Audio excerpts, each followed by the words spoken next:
celebrity. His story begins in 1892, when newlyweds John and Frances Hinkler settled at 69 Gavin Street, a simple weatherboard house located in the working-class area of North Bundaberg.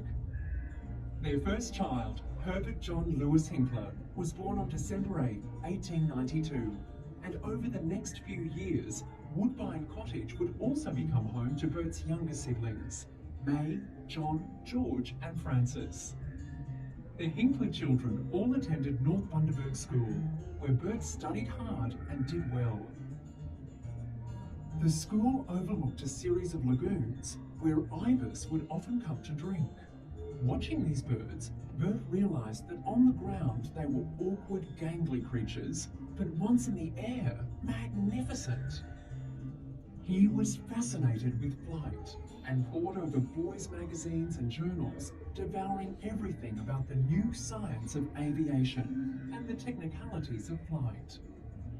In 1903, the Wright brothers proved that man could fly, and young Hinkler was eager to join these early pioneers by building his very own flying contraption. His initial effort was called the aviator, a pair of wings worn like a jacket.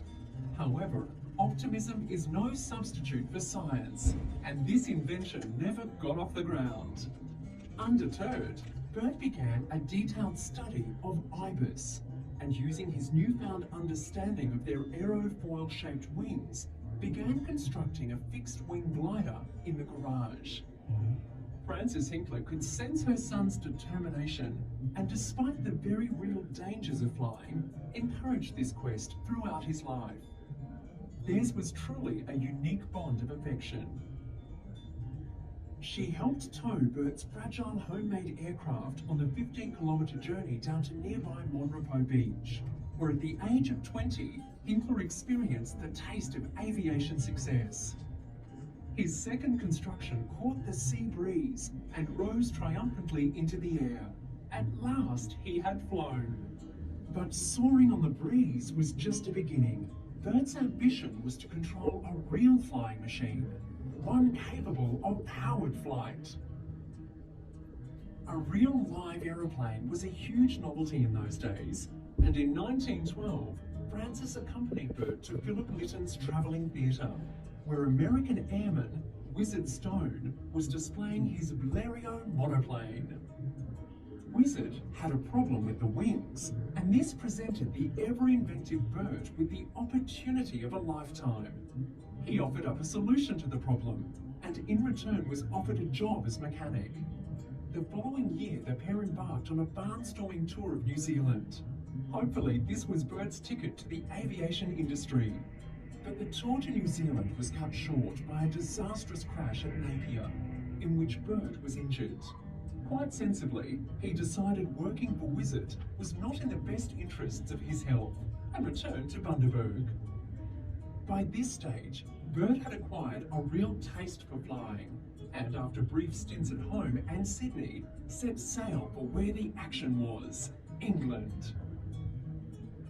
He soon found a job at Sopwith Aeroplane Works, but before too long, the drums of World War I started beating, and he signed up to the Royal Naval Air Service. He served in France and Italy as a mechanic, observer and pilot, and near the end of this war-to-end-all wars, was given an officer's commission. Like many pilots, Hinkler had difficulty settling after the war, but one thing caught his interest: the Commonwealth prize of £10,000 for a successful flight back to Australia. His initial choice of aircraft was the Sopwith Dove, but during time trials, he became acquainted with the A.V. Rowan Company designers. Eventually, he decided on an experimental Avro Baby, and quietly set about planning his life's ambition, a globe-hopping solo flight home to Australia. He set off on May 31st, 1920, but was forced to abandon the trip in Italy. War had broken out in the Middle East, and further travel was impossible. Unaware he'd set a world record on the first leg of this journey, Hinkler reluctantly returned to England and set off to Australia by ship, with his Avro Baby stowed safely on board.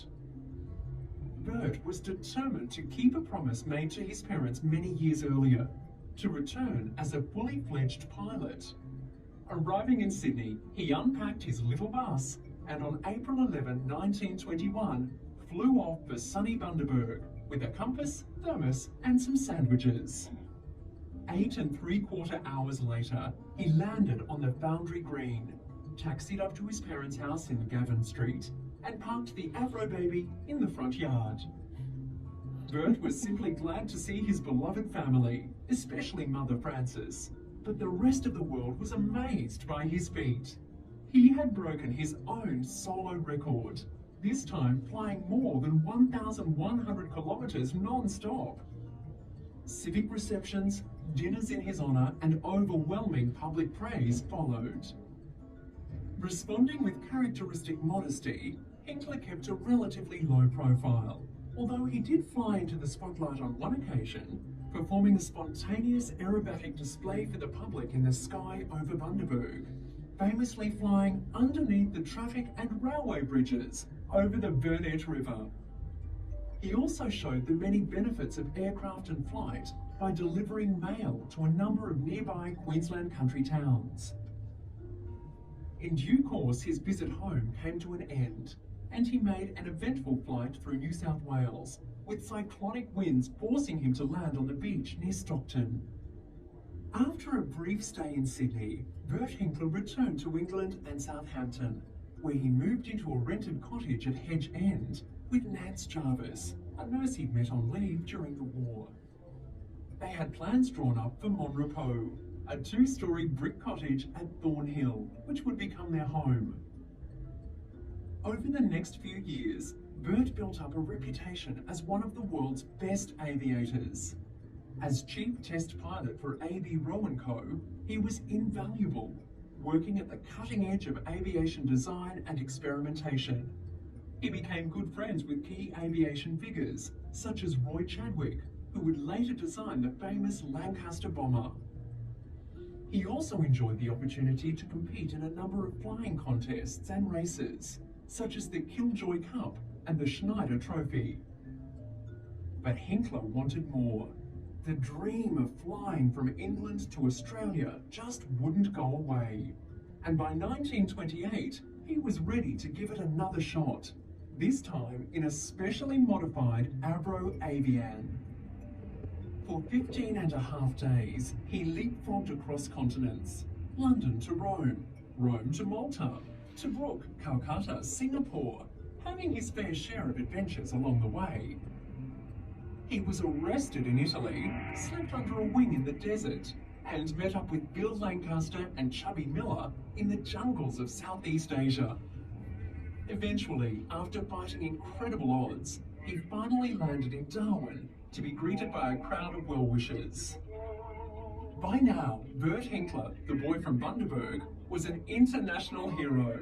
Newspaper headlines around the world trumpeted his achievement. Songs were written in his honour. Children collected commemorative badges, and award after award was bestowed upon him. I'm going to tell you a few things about flying. I make no excuses for this because flying is such quite letters to Australia, and my little talk may help you further the gospel of the air. Bert and Nance enjoyed a tour of triumph around Australia, tirelessly attending the countless civic receptions, dinners and celebrations which were held in his honour. In every capital city, Hinkler was greeted by tens of thousands of people cheering on their national hero.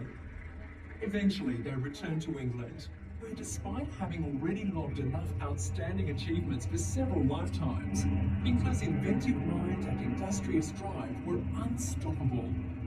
He set to work on the next project, building an amphibious aircraft of his own design, one he named after the career-inspiring birds from his childhood, the ibis.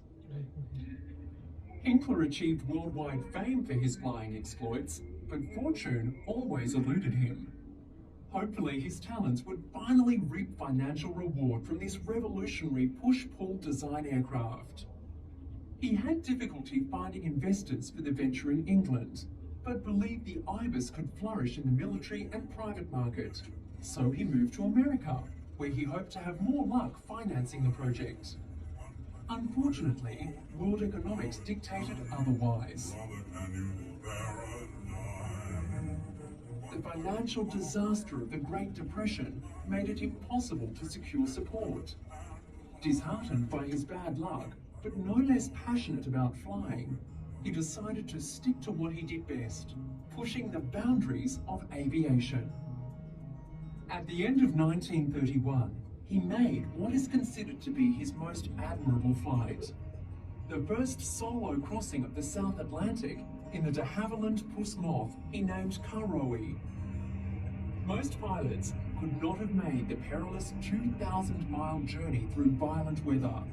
Thanks to Hinkler's legendary skills in piloting and navigation, he was able to take on the elements and survive. Once again, Hinkler found himself the subject of accolades and tributes. But learning from his earlier experience, this time used the media attention and publicity to his advantage.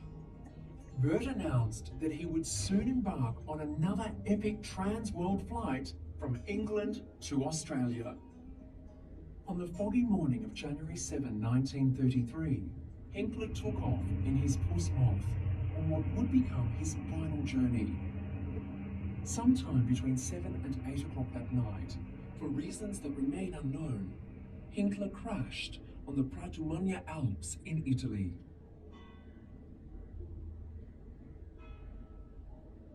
Surviving the impact, he managed to crawl away from the wreckage. However, his injuries were severe, and BERT Hinkler, at the age of 40, died alone on the hills of Italy. Heavy snow hampered the efforts of search parties, and his body was not discovered until 4 months later. The world had long given up hope he would be found alive, but the news was still devastating. Public reaction was overwhelming. Tributes flowed in from all around the world, as such was Hinkler's fame. The Italian government held a majestic state funeral with full military honours as a mark of respect. It was unprecedented for an Australian to receive a state funeral in Italy, and thousands of mourners lined the streets of Florence to pay their respects. Hinkler's body, in long, slow procession, was carried to its final resting place, the Cimitero agli Allori Cemetery, where it still lies today. The loss was deepest for those closest to him in private life. His wife was distraught, and the family back home in Bundaberg were devastated that his life was so tragically cut short. He was a brilliant pilot with a quick wit, an inventive mind, and through his own determination, achieved a lifelong ambition to become master of the sky. BERT Hinkler will forever be remembered for his outstanding contribution to the world of aviation.